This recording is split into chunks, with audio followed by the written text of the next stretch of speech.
बुलंद आवाज में आप सभी का स्वागत है। मैं नफीस पठान। हमने मुमरा शहर में कई सारे डॉक्यूमेंट कैंप देखे हैं। Aadhaar card camp, ration card, voter ID, PAN card, ऐसे कई सारे डॉक्यूमेंट कैंप हमने मुमरा में देखे। लेकिन उस कैंप में एक डॉक्यूमेंट ऐसा है जो हमेशा मिसिंग रहता है। हम बात कर रहे हैं मैरिज सर्टिफिकेट के।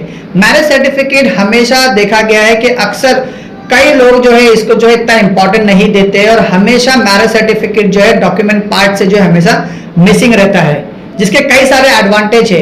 एडवांटेज इतने हैं कि किसी को पता नहीं है। वही सारे एडवांटेज गिनाने के लिए आज हमारे साथ यहाँ पर मौजूद है एडवोकेट आजम शेख। एडवोकेट आजम शेख मैरिज सर्टिफिकेट पे कई सालों से मेहनत कर रहे हैं और लोगों को बता रहे हैं कि मैरिज सर्टिफिकेट कितना इंपॉर्टेंट है। हमने अक्सर देखा है कि मैरिज सर्टिफिकेट जो है बनाने के लिए लोग कतराते हैं। कई लोग जो है कई लोग मैरिज सर्टिफिकेट इसलिए नहीं बनाते हैं क्योंकि उनके दिमाग में यह है कि मैरिज सर्टिफिकेट बनाने के लिए कई सारे डॉक्यूमेंट लगते हैं और बहुत सारे प्रोसीजर फॉलो करने पड़ते हैं, लेकिन उसके बाद भी जो है मैरिज सर्टिफिकेट लोगों का नहीं बन पाता है। आइए हम जानते हैं एडवोकेट आजम शेख से कि आखिर मैरिज सर्टिफिकेट के एडवांटेज क्या है, मैरिज सर्टिफिकेट किस तरह से बनाया जाए और मैरिज सर्टिफिकेट बनाने के लिए कौन कौन से दस्तावेज लगते हैं। सबसे पहले हम बात करेंगे एडवोकेट आजम से। सबसे पहले हम ये जानना चाहेंगे कि मैरिज सर्टिफिकेट जो बनाया जाता है, हमने अक्सर देखा है कि मुस्लिम समाज जो है हमेशा मैरिज सर्टिफिकेट से जो है हमेशा पीछे रहा है। देखा गया कि निकाहनामा को ही लोग मैरिज सर्टिफिकेट मान लेते हैं और जो गवर्नमेंट से जो मैरिज सर्टिफिकेट मिलती है हमेशा वो सारे पार्ट से जो है मुस्लिम समाज अक्सर पीछे रहा है। आप इस सारी चीज़ों में जो है काफ़ी सालों से मेहनत कर रहे हैं, तो आप मुझे बताइए कि मैरिज सर्टिफिकेट के लिए सबसे अहम रोल क्या है, क्या इंपॉर्टेंस है उसका। देखिए, आपका सवाल भी काफ़ी इम्पोर्टेंट है। ये जो मुद्दा है मैरिज सर्टिफिकेट काफ़ी इम्पोर्टेंट डॉक्यूमेंट है, बिकॉज वही एक वाइड डॉक्यूमेंट है गवर्नमेंट का जो ये बताता है कि इन दो व्यक्तियों के बीच में शादी हुई है जी। इसके अलावा कोई ऐसा डॉक्यूमेंट है नहीं। जैसे मिसाल के तौर पे आजकल लोग गैजेट बना के उससे काम चला लेते हैं, तो उससे काम तो चल जाता है, लेकिन उनको ये चीज़ नहीं समझ में आती कि दोनों में डिफरेंस क्या है।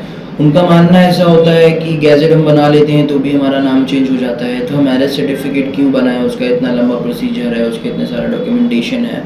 तो उनकी भी बात कहीं ना कहीं सही है और इसमें एक बात ये भी कि उनको नॉलेज नहीं है। तो इस पर मैंने काफ़ी ऑलमोस्ट 1 से 1.5 साल लगा मुझे इस पर काम करने के लिए, बिकॉज पहले जब हम रजिस्ट्रेशन के लिए जाया करते थे तो उसमें काफ़ी लंबी डॉक्यूमेंट्स की लिस्ट थी, जैसे कि Aadhaar card, pan card, living certificate, birth certificate, 10वीं का बोर्ड सर्टिफिकेट, 10वीं का रिजल्ट भी, plus ration card, light bill, इतने सारे डॉक्यूमेंट्स लगते थे। सेम दूल्हे के भी लगते थे, सेम दुल्हन के भी लगते थे और प्लस 3 विटनेसेस, उनके भी सेम डॉक्यूमेंट्स चाहिए। दैट मीन्स कि विटनेसेस के भी Aadhaar card, pan card, ration card, light bill, इतने सारे डॉक्यूमेंट्स मांगा करते थे। तो लोग इतने सारे डॉक्यूमेंट्स देने के लिए काफ़ी कतराते थे। तो जब मैंने काफ़ी सारी तहकीकात की, कंप्लेंट की और डॉक्यूमेंटेशन का पार्ट पढ़ा, तो उसमें कभी भी इतना लंबा प्रोसीजर था ही नहीं। आजम भाई, डॉक्यूमेंटेशन पार्ट पे मैं आता हूँ, लेकिन अक्सर देखा गया है कि निकाहनामा को ही मैरिज सर्टिफिकेट मान लिया जाता है। क्या इसी वजह है? क्या लोगों का माइंडसेट ऐसा कैसा बन गया है? क्या निकाहनामा को ही लोग आज मैरिज सर्टिफिकेट मान रहे हैं या मैरिज सर्टिफिकेट की तरफ नहीं जा रहे हैं? क्या ऐसा रीज़न हो सकता है आपके जी? आपकी बात एकदम सही है। काफ़ी लोग हमारे पास कंसल्टेशन के लिए आते हैं जिनको डॉक्यूमेंटेशन, दैट मीन्स कि नेम चेंज करना होता है after marriage for passport, Aadhaar card and pan card, सारे डॉक्यूमेंट्स पे नेम चेंज करने के लिए वो जब हमसे कंसल्ट करते हैं कि क्या डॉक्यूमेंट लगेगा, तब हम जब उनसे कहते हैं कि मैरिज सर्टिफिकेट लगेगा नेम चेंज के लिए, तो वो कहते हैं वो तो है हमारे पास। तो हम उनसे कहते हैं कि दिखाओ, तो वो यूजुअली वो निकाहनामा ही दिखाते हैं।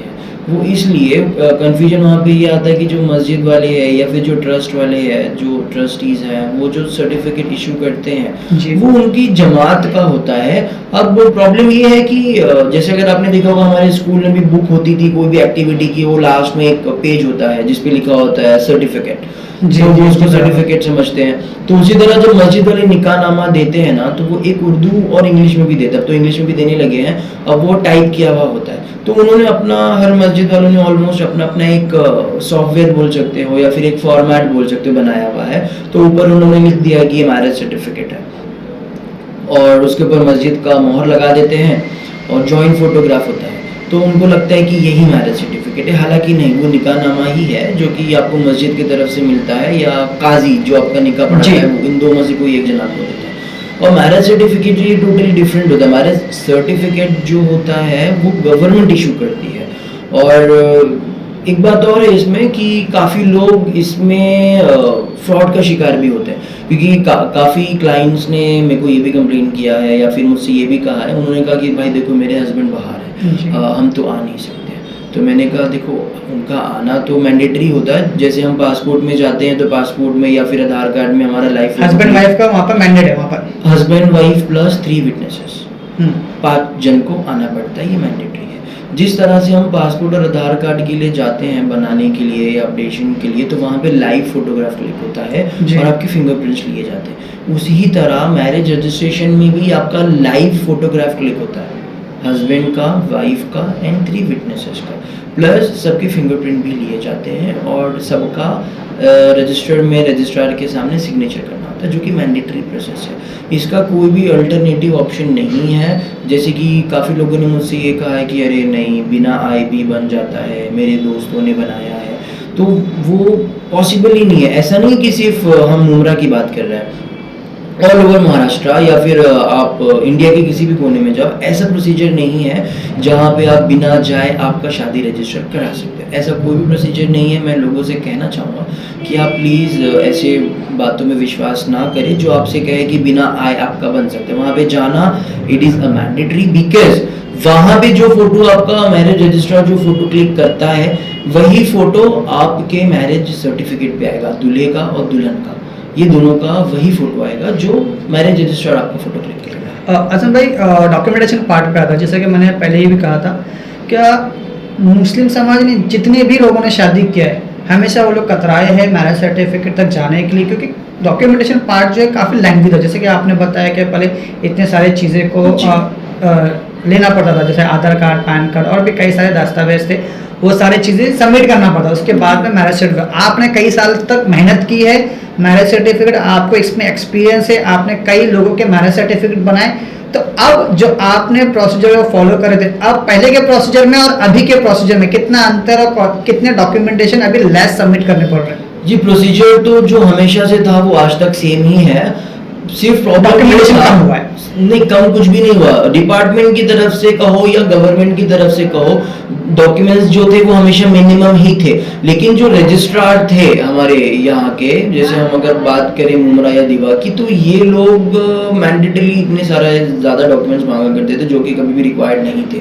तो अब जाके जो मिनिमम डॉक्यूमेंटेशन पे काम हो रहा है, अभी आपको सिर्फ और सिर्फ एक एज प्रूफ देना होता है। एज प्रूफ मतलब जैसे कि आपको पता होगा कि फीमेल के लिए to get married it is 18 years to get married, and लड़के के लिए वही एज जो है वो 21 साल है।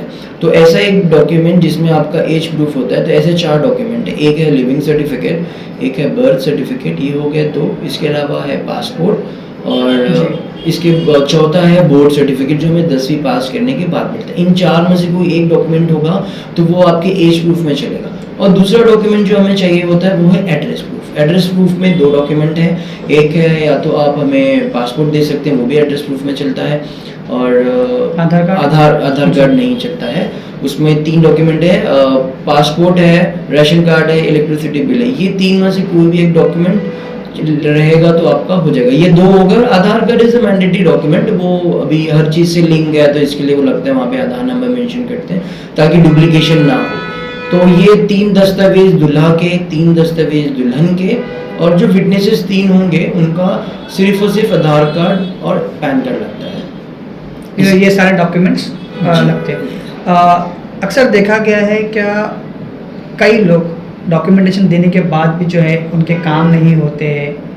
कई लोग जो है इतने जो अपने डॉक्यूमेंट जो मिनिमम डॉक्यूमेंट्स बताए हैं वो देने के बाद भी जो है प्रॉपर तरीके से काम नहीं होता। तो आखिर क्या ऐसी वजह रहती है? क्या लोग वहाँ तक पहुँचना चाहते हैं लेकिन पहुँच नहीं पाते और हिम्मत हार के जो है वो लोग वापस आ जाते हैं? तो आपने उस पर रिसर्च किया, क्या हो सकता है? जी हमने देखा है, अभी जैसे हम भी काफ़ी बार रजिस्ट्रेशन ऑफिस में होते हैं क्लाइंट का रजिस्ट्रेशन के टाइम पे, वो टाइम पे प्रॉब्लम ऐसी आती है कि जब रजिस्ट्रार उनको बोलता है कि ये डॉक्यूमेंट्स हमें चाहिए, अब एक्चुअली में वहाँ पे लिस्ट होती है जिसमें ये मेंशन होता है कि क्या क्या डॉक्यूमेंट्स आपको रजिस्ट्रेशन के लिए चाहिए। उसके अलावा दूसरा स्टेप होता है कि कितना दिन लगेगा रजिस्ट्रेशन के लिए, यानी पूरा प्रोसेस कंप्लीट होने के बाद सर्टिफिकेट इशू होने में कितना दिन लगेगा। और जो उसका तीसरा पार्ट है कि उसमें आपको फीस कितनी पे करनी पड़ेगी, ये 3 चीज़ें होती हैं।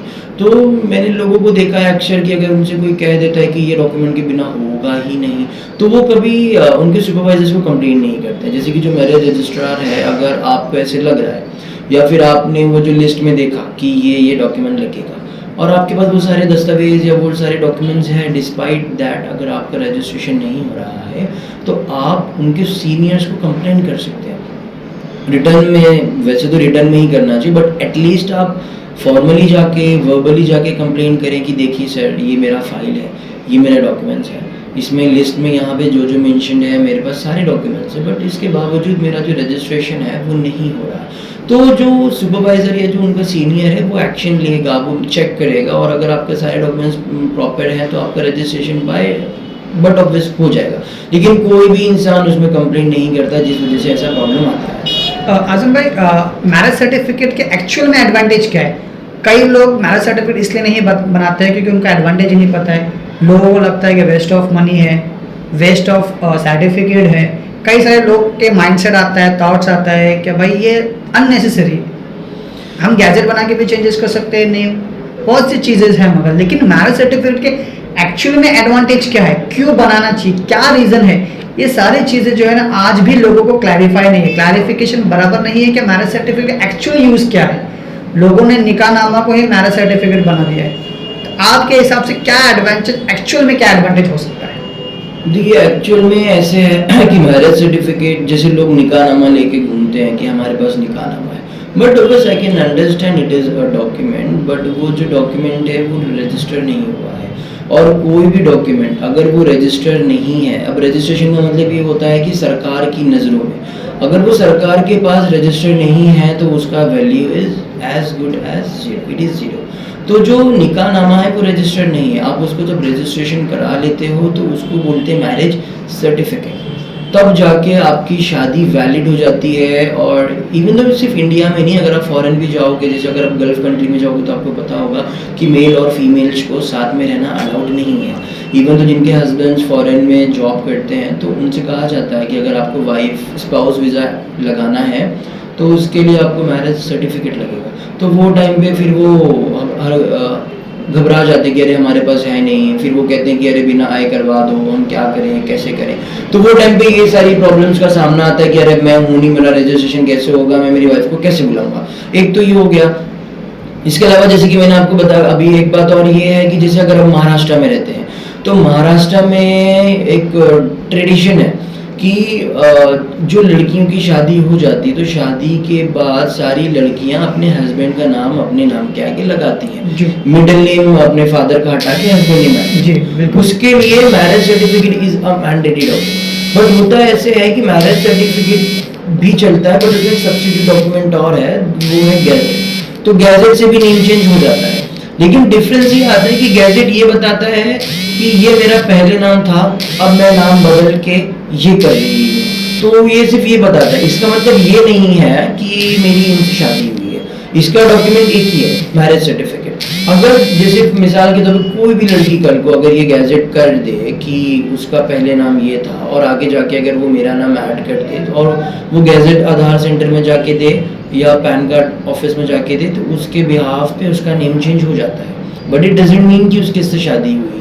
तो लोग वो डॉक्यूमेंट स्पेसिफाई होना चाहिए, क्या नाम क्यों चेंज हो रहा है जी, तो वो उससे स्पेसिफाई नहीं होता है। अब वो ऐसे कोई भी करेगा तो उसका प्रॉब्लम आता है। तो मैरिज सर्टिफिकेट जो है वही एक वाइड डॉक्यूमेंट ऐसा है जो ये प्रूव करता है कि आपकी शादी हुई है। इसके अलावा इसके बेनिफिट्स ये हैं कि अगर किसी की, जैसे जो लोग प्राइवेट कंपनीज में जॉब करते हैं तो उन सभी का इंश्योरेंस होता है, तो अगर उनको अपनी स्पाउस के लिए इंश्योरेंस क्लेम करना है तो उसमें ऐड करने के लिए भी मैरिज सर्टिफिकेट मांगा जाता है। और जो लोग गवर्नमेंट ऑफिस में काम करते हैं उनको भी स्पाउस के बेनिफिट्स अगर चाहिए हैं तो उनको एज अ स्पाउस प्रूव करने के लिए मैरिज सर्टिफिकेट वहाँ पे भी मैंडेटरी है। लेकिन लोग इस चीज़ पे तवज्जो नहीं देते हैं, इस चीज़ पे ध्यान नहीं देते हैं। तो इस पे ध्यान देना चाहिए और ये मैंडेटरी है। सुप्रीम कोर्ट ने क्लियरली कहा है कि जितने भी लोग हैं, जितनी भी शादियां हो रही, उन सभी शादियों को रजिस्ट्रेशन करना इज़ मैंडेटरी। जिस तरह से जितने भी बर्थ होते हैं उनको रजिस्ट्रेशन करना पड़ता है, जो डेथ होता है उसको भी रजिस्टर करना पड़ता है। Registration is nothing, it is मतलब ऐसे है कि अगर जैसे हमारे घर में बच्चा पैदा होता है, हम जाके अपनी म्यूनसिपालिटी में जाके बताते हैं कि हमारे घर में हमारे घर में बच्चा पैदा हुआ, तो वो आपको उस चीज़ का सर्टिफिकेट दे देते हैं जिसको हम कहते हैं बर्थ सर्टिफिकेट। उसी तरह से हमारे घर में कोई मर जाता है तो उसको भी जाके म्यूनसिपैलिटी में बताना होता है कि भाई ये हमारे घर में जब तक मैरिज सर्टिफिकेट ना बना तब तक मतलब लोगों महाराष्ट्र का एक्चुअली इंडिया को ये संख्या मालूम पता ही नहीं चलेगा कि कितनी शादियां हुई हैं, इसका एक्चुअल में पता ही नहीं चलता है। जिस तरह से हमारी पॉपुलेशन काउंट होती है कि इतने बर्थ हुए, इतने डेथ हुए, तो उसी तरह से मैरिज का क्या कोई कैलकुलेशन ही नहीं है, बिकॉज कोई रजिस्ट्रेशन कराता ही नहीं है, बहुत कम जन कराते हैं। असम भाई, आप मुमरा में रहते हो, मुमरा में बहुत से आपने काम भी किए, आपने मैरिज सर्टिफिकेट के लिए बहुत जद्दोजहद की। आपने देखा होगा कि मुमरा में कई सारे डॉक्यूमेंटेशन के कैंप लगे हैं जी। Aadhaar card camp, voter ID, ration card, से तमाम डॉक्यूमेंटेशन के कैंप लगे, लेकिन मैरिज सर्टिफिकेट के आपने कभी कैंप नहीं देखा है। तो आप क्या नजरिए से देखते हैं, क्या ऐसा रीजन होगा कि ये सारे कैंप जो है आपको पॉलिटिकल पार्टी की तरफ से कभी देखने को नहीं मिले? जी, रीज़न की तो मुझे भी नहीं है, बट मैं एक चीज़ बताना चाहूँगा, पॉलिटिकल पार्टीज़ का कंसर्न ये होता है कि वो जो भी काम करते हैं पॉलिटिकल पार्टीज़ वाले या जो पॉलिटिशियंस होते हैं, उनका टारगेट ये होता है कि हम अगर ये कर रहे हैं तो इससे हमको बेनिफिट क्या है। अब अगर वो मैरिज रजिस्ट्रेशन कराएंगे तो उसमें उनका बेनिफिट क्या है? उनका उसमें कोई बेनिफिट नहीं है। वो वोटर आईडी बनाते हैं इसलिए बनाते हैं ताकि वो उनको वोट मिल सके। अब जब वोटर आईडी ही नहीं रहेगा तो उनको वोट कैसे मिलेगा? उसी तरह जो आधार कार्ड कैंप लगाते हैं, तो आधार कार्ड अगर नहीं होगा तो वोटर आईडी भी नहीं बनेगा। वोटर आईडी के लिए आधार कार्ड लगता है, इसलिए वो लोग आधार कार्ड, पैन कार्ड और वोटर आईडी के ही कैंप लगाते हैं। आप कभी नहीं सुनोगे कि उन्होंने मैरिज सर्टिफिकेट का लगाया है या फिर पासपोर्ट का लगाया है। तो काफ़ी सारी ऐसी चीज़ें। क्या रीजन हो सकता है आपके हिसाब से? रीजन यही कि उनको इससे कोई बेनिफिट नहीं ना। अब ये पर्सनल है, पासपोर्ट इंडिविजुअल बेनिफिट, ये इंडिविजुअल बेनिफिट है। अगर हर किसी के पास मैरिज रजिस्ट्रेशन हो जाएगा तो उसका बेनिफिट उनको मिलेगा, तो उनको किसी के इंडिविजुअल बेनिफिट से क्या लेना देना जी। ऐसी इंडिविजुअल भी बहुत सारी बातें हैं, लेकिन हम फिलहाल से मैरिज रजिस्ट्रेशन के ताल्लुक से बात हो रही है तो हम उसी पे तवज्जो देंगे। मुमरा की या पूरे महाराष्ट्र या ऑल ओवर इंडिया के जितने भी लोग हैं जिन्होंने शादी किया है लेकिन मैरिज सर्टिफिकेट बनाया नहीं है, और दूसरी चीज़ मैं ये जानना चाहूँगा, जैसे कि आजम आपने आप ही कहा, क्या सारे काजी लोग के पास अपना अपना फॉर्मेट है, वहाँ पर ऊपर लिखा होता है कि मैरिज सर्टिफिकेट। अगर ये सारी चीज़ें अगर सारे मौलानाओं को, सारे मदरसों में, सारे मस्जिदों में अगर ये बताया जाए कि भाई it's to be a mandate कि आप जिस टाइम निकाह करा रहे हो उसी टाइम आप रजिस्ट्रेशन का भी, मैरिज सर्टिफिकेट रजिस्ट्रेशन का भी प्रोसीजर फॉलो करें, अगर ये सारी चीज़ें अगर एक साथ में अगर होती है तो आपके हिसाब से कितना इम्प्लीमेंट हो सकता है, कितना असर होगा, कितने लोग मैरिज सर्टिफिकेट की तरफ जाएंगे आपके हिसाब से? ये आपकी बात एकदम सही है। मैं एक्चुअली मेरा ये टारगेट था कि जितने भी लोग हैं हर किसी का मैरिज रजिस्ट्रेशन होना चाहिए। इसके ताल्लुक से मैंने काफ़ी मेहनत की है ये, बिकॉज मैं जब लास्ट टाइम, मुझे आज भी याद है कि मैंने एक क्लाइंट का वो काजी का सिग्नेचर लगता है उसमें, तो उसके लिए मैं कौसा जामा मस्जिद में गया था। तो जब उन्हें पता चला कि मैं एडवोकेट भी हूँ तो उनसे मेरी बातचीत हुई थी, तो उन्होंने मुझसे ये जिक्र किया था कि हम लोग मुसलमान लोग तो एटलीस्ट निकाहनामा इशू करते हैं, लेकिन हिंदू जो रिलीजन है उसके अंदर ऐसा कुछ भी इशू नहीं होता है। तो डिस्पाइट दैट हमें इतने दस्तावेज़ क्यों देना पड़ते हैं? आप प्लीज़ इस पे चर्चा कीजिए, म्यूनसिपैलिटी से बात कीजिए और कोशिश करिए डॉक्यूमेंटेशन को मिनिमम करवाइए। तो उसी दिन मैंने अहद किया था कि मैं डॉक्यूमेंटेशन पार्ट पे वर्क करूँगा, तो तभी से मेरा काम चालू था अल्हम्दुलिल्लाह। आज वो डॉक्यूमेंटेशन 3 पे आ गया है। 3 जैसे मैंने आपको बताया, आधार कार्ड तो मैंडेटरी है, इसके अलावा हमें एक एज प्रूफ चाहिए और एक एड्रेस प्रूफ चाहिए। ये 2 ही डॉक्यूमेंट चाहिए, सेम दूल्हे का सेम दुल्हन का। तो अब ये जब डॉक्यूमेंटेशन का पार्ट सॉर्ट आउट हो गया है तो उसके बाद मेरी काफ़ी मस्जिद के जो सदर होते हैं, ट्रस्टीज़ और इमाम लोगों से बात हुई है और काजी लोगों से भी बात हुई है, तो उन्होंने काफ़ी शुक्रिया अदा किया कि आपने बहुत अच्छा काम किया है।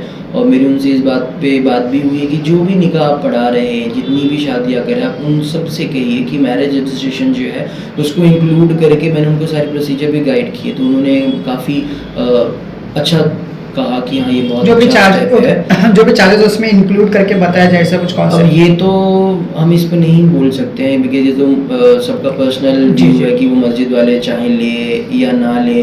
बट मेरा टारगेट ऐसा था कि हर कोई रजिस्ट्रेशन कराए, खुद कराए, मस्जिद के तरफ से कराए या किसी के थ्रू कराए। बट ये जो रजिस्ट्रेशन है अब काफ़ी सिंपल हो गया है, बहुत इजी हो गया है, बहुत कम डॉक्यूमेंटेशन पे हम लेके आए हैं। सिर्फ और सिर्फ इसीलिए लेके आए ताकि लोग इसका फ़ायदा उठा सकें और ये काम आसानी से हो सके, इसलिए मैंने इतनी मेहनत की। तो मेरी लोगों से रिक्वेस्ट है कि आप प्लीज़ इस चीज़ का बेनिफिट लें। अपने जो मैरिज कर रहे हैं, जिनकी नहीं हुई या जिनकी होने वाली, प्लीज़ आप अपनी मैरिज को रजिस्टर करवाएं। काफ़ी लोग ऐसे होंगे जिनकी शादी को 5 साल या 10 साल भी हो गया है, तो भी उसमें कोई इशू नहीं है। स्टिल आप आपका मैरिज जो है वो रजिस्ट्रेशन करा सकते हैं। जैसे कि आप यहाँ पर सुन रहे थे एडवोकेट आजम शेख को, उन्होंने काफ़ी डिटेल्स में जो है मैरिज सर्टिफिकेट के एडवांटेज बताए, किस तरह से मिनिमम डॉक्यूमेंट में जो है मैरिज सर्टिफिकेट जो है आपको बन के मिल सकता है। लेकिन कई लोग आज भी जो है इस चीज़ को जो है इतना इम्पोर्टेंस नहीं दे रहे। लेकिन आपको बता तो कई सारे आजम शेख ने जो है एडवांटेज बताए हैं। आप सिर्फ अपने एडवांटेज को देख के जो है मैरिज सर्टिफिकेट की तरफ जाइए और इसका लाभ उठाते हुए जो है जो भी आपको जो है डॉक्यूमेंट आपको चाहिए या डॉक्यूमेंट में कोई भी चेंजेस करना हो, मैरिज सर्टिफिकेट कैसे बनते हैं, तो एडवोकेट आजम शेख से आप कांटेक्ट कर सकते हो। कैमरामैन रेहान के साथ मैं नफीस पठान, बुलंद आवाज, मुमरा।